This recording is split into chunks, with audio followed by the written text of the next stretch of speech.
നമസ്കാരം. നിലവിൽ കെ-സ്മാർട്ടിൽ ഒരു ബെനിഫിഷ്യറി സംവിധാനം നമ്മൾ ഉപയോഗിച്ചുകൊണ്ടിരിക്കുന്നുണ്ട്. ആ സംവിധാനത്തിന്റെ ഒരു പോരായ്മ എന്ന് പറയുന്നത് ഓരോ ഫയലിലും ഗുണഭോക്താവിനെ പ്രത്യേകം ചേർക്കണം എന്നതാണ്.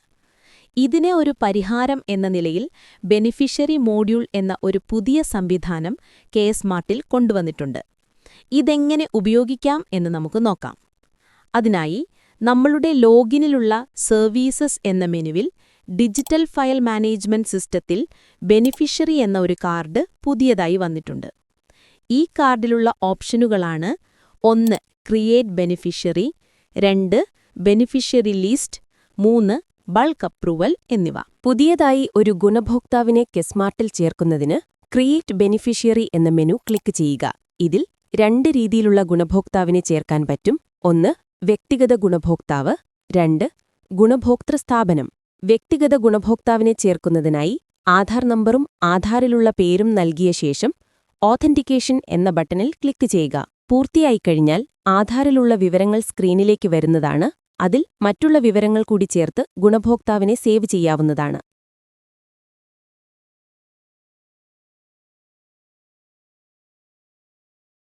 ഗുണഭോക്തൃ സ്ഥാപനം ചേർക്കുന്നതിനായി ഇൻസ്റ്റിറ്റ്യൂഷൻ എന്ന ഓപ്ഷൻ സെലക്ട് ചെയ്ത് പാൻ നമ്പർ എൻ്റർ ചെയ്യുക. പാൻ നമ്പർ വാലിഡേറ്റ് ചെയ്തതിനു ശേഷം മറ്റ് അനിവാര്യ വിവരങ്ങൾ കൂടി എൻ്റർ ചെയ്ത് സേവ് ചെയ്യുക. ഗുണഭോക്താവിനെ സേവ് ചെയ്തതിനു ശേഷം ക്ലെയിമാണ് തയ്യാറാക്കാനുള്ളത് എങ്കിൽ ബാങ്ക് അക്കൗണ്ട് വിവരങ്ങൾ കൂടി ചേർക്കേണ്ടതുണ്ട്. അതിനായി താഴെയുള്ള ആഡ് അക്കൗണ്ട് എന്ന ബട്ടണിൽ ക്ലിക്ക് ചെയ്യുക. തുറന്നുവരുന്ന സ്ക്രീനിൽ ഗുണഭോക്താവിന്റെ ബാങ്ക് അക്കൗണ്ട് വിവരങ്ങൾ ചേർക്കുക. ബാങ്ക് അക്കൗണ്ട് അല്ലെങ്കിൽ ട്രഷറി അക്കൗണ്ട് ഇവിടെ ആഡ് ചെയ്യാൻ സാധിക്കും. ഒരു ഗുണഭോക്താവിന്റെ ഒന്നിൽ കൂടുതൽ ബാങ്ക് അക്കൗണ്ടുകൾ ഈ സ്ക്രീനിൽ ആഡ് ചെയ്യാവുന്നതാണ്.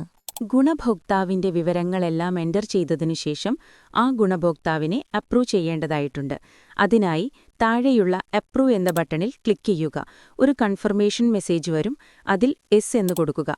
ഒരിക്കൽ അപ്രൂവ് ചെയ്താൽ ആ ഗുണഭോക്താവിന്റെ ബേസിക് വിവരങ്ങൾ എഡിറ്റ് ചെയ്യാൻ സാധിക്കുന്നതല്ല. ഇപ്പോൾ അപ്രൂവ് ചെയ്യുന്നില്ലെങ്കിൽ ബൾക്ക് അപ്രൂവ് എന്ന ഓപ്ഷൻ വഴിയും ഗുണഭോക്താവിനെ അപ്രൂവ് ചെയ്യാവുന്നതാണ്. ഇപ്പോൾ ചേർത്ത ബാങ്ക് അക്കൗണ്ട് അല്ലാതെ ഗുണഭോക്താവിന് മറ്റ് അക്കൗണ്ടുകൾ ഉണ്ടെങ്കിൽ പിന്നീട് ചേർക്കാവുന്നതാണ്. ഇങ്ങനെ നമ്മൾ ആഡ് ചെയ്ത ഗുണഭോക്താവിനെ കെ-സ്മാർട്ടിലൂടെ കേരളത്തിലെ ഏത് തദ്ദേശ സ്വയംഭരണ സ്ഥാപനത്തിലേക്കും ഫെച്ച് ചെയ്തെടുക്കാൻ സാധിക്കുന്നതാണ്. ബെനിഫിഷ്യറി ലിസ്റ്റ് എന്ന മെനു ക്ലിക്ക് ചെയ്താൽ ഒരിക്കൽ ആഡ് ചെയ്യാൻ തുടങ്ങുകയും എന്നാൽ പൂർത്തിയാക്കാത്തതുമായ ഗുണഭോക്താവിന്റെ വിവരങ്ങൾ ലഭ്യമാകും. അവയുടെ സ്റ്റാറ്റസ് പാർഷ്യൽ എന്നായിരിക്കും. വലതുവശത്തുള്ള ആക്ഷൻ എന്ന ബട്ടണിൽ നിന്നും എഡിറ്റ് ക്ലിക്ക് ചെയ്ത് നമുക്ക് ഗുണഭോക്താവിന്റെ വിവരങ്ങൾ ചേർത്ത് പൂർത്തിയാക്കാവുന്നതാണ്. ആക്ഷൻ ബട്ടണിൽ നിന്നും വ്യൂ ക്ലിക്ക് ചെയ്താൽ ബെനിഫിഷ്യറിയുടെ വിവരങ്ങൾ കാണാൻ സാധിക്കുന്നതാണ്. ഇവയുടെ കൂടെ സാഖ്യ വെബിൽ മുൻപ് ചേർത്തിട്ടുള്ള ഗുണഭോക്താക്കളുടെ വിവരങ്ങളും കാണാൻ സാധിക്കുന്നതാണ്. ഗുണഭോക്താക്കളെ സേവ് ചെയ്യുമ്പോൾ കെ-സ്മാർട്ടിൽ ഒരു ബെനിഫിഷ്യറി കോഡ് കൂടി ജനറേറ്റ് ആകുന്നുണ്ട്. ഈ ലിസ്റ്റിന്റെ ഇടതുവശത്ത് അത് കാണാവുന്നതാണ്. ഈ സ്ക്രീനിന്റെ ഇടതുവശത്തായി ഒരു ഫിൽട്ടർ ഓപ്ഷൻ കൊണ്ടുവന്നിട്ടുണ്ട്. അതുവഴി നമ്മുടെ ലോക്കൽ ബോഡിയിൽ ചേർത്തിട്ടുള്ള ഗുണഭോക്താക്കളെ തിരയാൻ സാധിക്കും.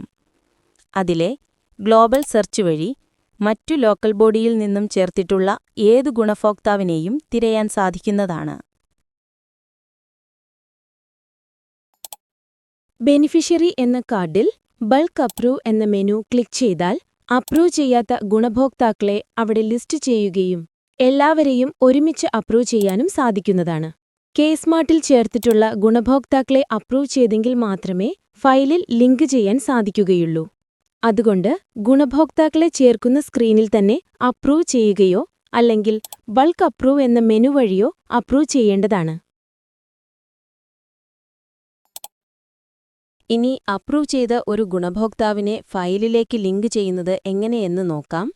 അതിനായി ഗുണഭോക്താവിനെ ചേർക്കേണ്ട ഫയൽ ഓപ്പൺ ചെയ്യുക. അതിനുശേഷം ജനറൽ ഫീച്ചർ എന്ന മെനുവിൽ ബെനിഫിഷ്യറി എന്ന മെനു സെലക്ട് ചെയ്യുക. മുൻപുണ്ടായിരുന്ന സ്ക്രീനിൽ നിന്നും ഇപ്പോൾ ചില മാറ്റങ്ങൾ വന്നിട്ടുണ്ട്. മുകളിലായി ലിങ്ക് ബെനിഫിഷ്യറി എന്നും ബെനിഫിഷ്യറി പ്രീവിയസ് വേർഷൻ എന്നും 2 ടാബുകൾ കാണാൻ സാധിക്കുന്നതാണ്. ബെനിഫിഷ്യറി പ്രീവിയസ് വേർഷൻ എന്ന ടാബിൽ മുൻപുണ്ടായിരുന്ന രീതിയിൽ ചേർത്തിട്ടുള്ള ഗുണഭോക്താക്കളെ കാണുന്നതിന് മാത്രമാണ് സാധിക്കുക. ലിങ്ക് ബെനിഫിഷ്യറി എന്ന ടാബ് വഴിയാണ് പുതിയ ഗുണഭോക്താക്കളെ ഫയലിലേക്ക് ചേർക്കേണ്ടത്. ഗുണഭോക്താവിന്റെ തരം വ്യക്തിഗതമാണോ സ്ഥാപനമാണോ എന്നത് സെലക്ട് ചെയ്യുക. വ്യക്തിഗതമാണെങ്കിൽ ആധാർ നമ്പറോ ബെനിഫിഷ്യറി കോഡോ എൻ്റർ ചെയ്തതിനു ശേഷം സെർച്ച് ബെനിഫിഷ്യറി എന്ന ബട്ടൺ ക്ലിക്ക് ചെയ്യുക. സ്ഥാപനമാണെങ്കിൽ പാൻ നമ്പറോ ബെനിഫിഷ്യറി കോഡോ കൊടുത്ത് സെർച്ച് ബെനിഫിഷ്യറി എന്ന ബട്ടൺ ക്ലിക്ക് ചെയ്യുക. അപ്പോൾ ഗുണഭോക്താവിന്റെ വിവരങ്ങൾ കാണുന്നതാണ്. പ്രൈമറി അക്കൗണ്ട് നമ്പറാണ് അവിടെ ലിസ്റ്റ് ചെയ്യുന്നത്. മറ്റൊരു അക്കൗണ്ടിലേക്കാണ് പണം അയക്കേണ്ടത് എങ്കിൽ ആഡ് അക്കൗണ്ട് എന്ന ബട്ടൺ ക്ലിക്ക് ചെയ്ത് പുതിയ അക്കൗണ്ട് ആഡ് ചെയ്യാവുന്നതാണ്. സെർച്ച് ചെയ്ത് വന്ന ഗുണഭോക്താവ് തന്നെയാണ് നമുക്ക് ചേർക്കേണ്ടതെങ്കിൽ ലിങ്ക് ഫയൽ എന്ന ബട്ടൺ ക്ലിക്ക് ചെയ്യുക. വരുന്ന കൺഫർമേഷൻ മെസ്സേജിൽ എസ് എന്നതിൽ ക്ലിക്ക് ചെയ്യുക. ഒരു ഫയലിലേക്ക് ഒന്നിലധികം വ്യക്തിഗത ഗുണഭോക്താക്കളെ ചേർക്കുന്നതിന് വലതുവശത്തുള്ള അറ്റാച്ച്മെന്റ് എന്ന ഭാഗത്ത് എക്സൽ ഫയലിൽ അവരുടെ വിവരങ്ങൾ അപ്ലോഡ് ചെയ്യാവുന്നതാണ്. ചേർക്കേണ്ട എക്സൽ ഫയലിന്റെ ഫോർമാറ്റ് അവിടെ തന്നെ ഡൗൺലോഡ് ചെയ്യാൻ കിട്ടുന്നതാണ്. അതുപോലെ തന്നെ മറ്റൊരു ഓപ്ഷനാണ് ഇമ്പോർട്ട് ഫ്രം ഫയൽ. ഒരു ഫയലിൽ ചേർത്തിട്ടുള്ള ഗുണഭോക്താക്കളെ മറ്റൊരു ഫയലിലേക്ക് കൂടി കൊണ്ടുവരുന്ന രീതിയാണിത്. അതിനായി ഇമ്പോർട്ട് ഫ്രം ഫയൽ എന്ന ചെക്ക് ബോക്സ് ടിക്ക് ചെയ്യുക. ഫയൽ നമ്പർ എന്ന കോളത്തിൽ നമ്പർ ടൈപ്പ് ചെയ്യുക. ഇമ്പോർട്ട് എന്ന ബട്ടൺ ക്ലിക്ക് ചെയ്യുക.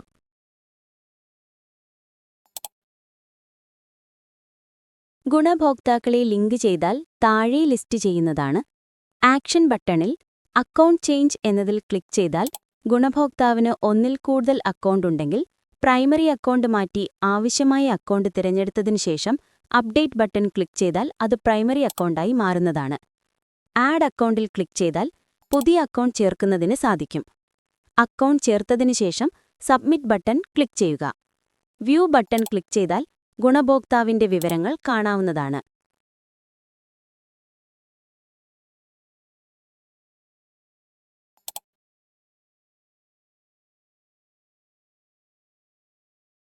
ലിങ്ക് ചെയ്ത ഗുണഭോക്താക്കളുടെ ലിസ്റ്റ് ഡൗൺലോഡ് ചെയ്യുന്നതിന് ഒരു ഡൗൺലോഡ് ബട്ടൺ ലഭ്യമാണ്. ലിങ്ക് ചെയ്ത ഒരു ഗുണഭോക്താവിനെ ഡിലീറ്റ് ചെയ്യുന്നതിന് വ്യൂ ബട്ടൺ ക്ലിക്ക് ചെയ്തതിനു ശേഷം ഡീലിങ്ക് ക്ലിക്ക് ചെയ്യുക.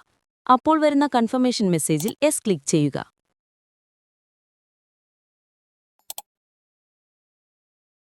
ഗുണഭോക്താക്കളെ ലിങ്ക് ചെയ്തതിനു ശേഷം ഒരു ക്ലെയിമിൽ ഗുണഭോക്താക്കളെ എങ്ങനെ ചേർക്കാമെന്ന് നോക്കാം. അതിനായി ജനറൽ ഫീച്ചേഴ്സിൽ നിന്നും ഫിനാൻസ് ടാബിൽ ക്ലെയിം ക്ലിക്ക് ചെയ്യുക. രണ്ടാമത്തെ അക്കോർഡിയനായ പേയി ഡീറ്റെയിൽസിലാണ് പ്രധാനമായും മാറ്റങ്ങൾ വന്നിട്ടുള്ളത്. മുൻപ് ഉപയോഗിച്ചിരുന്ന സെലക്ട് പേയി എന്ന ബട്ടൺ ക്ലിക്ക് ചെയ്യുകയാണെങ്കിൽ ലിങ്ക് ചെയ്തിരിക്കുന്ന ലിസ്റ്റിൽ നിന്നും ഓരോരുത്തരെയായി ക്ലെയിമിലേക്ക് ആഡ് ചെയ്യാൻ സാധിക്കുന്നതാണ്. എക്സ്പോർട്ട് ബെനിഫിഷ്യറി ലിസ്റ്റ് എന്ന ഭാഗത്ത് ഈ ഫയലിൽ ലിങ്ക് ചെയ്തിട്ടുള്ള ഗുണഭോക്താക്കളെ എക്സ്പോർട്ട് ചെയ്യാൻ സാധിക്കുന്നതാണ്. അതിന് താഴെയുള്ള ഭാഗത്ത് അപ്ലോഡ് ചെയ്യാൻ ഉപയോഗിക്കുന്ന എക്സൽ ഏത് ടെംപ്ലേറ്റാണ് എന്ന് സെലക്ട് ചെയ്യാനുള്ളതാണ്. ഇവിടെ ആധാർ നമ്പർ ഉപയോഗിച്ചുള്ള എക്സൽ അപ്ലോഡും ബെനിഫിഷ്യറി കോഡ് ഉപയോഗിച്ചുള്ള എക്സൽ അപ്ലോഡുമാണുള്ളത്.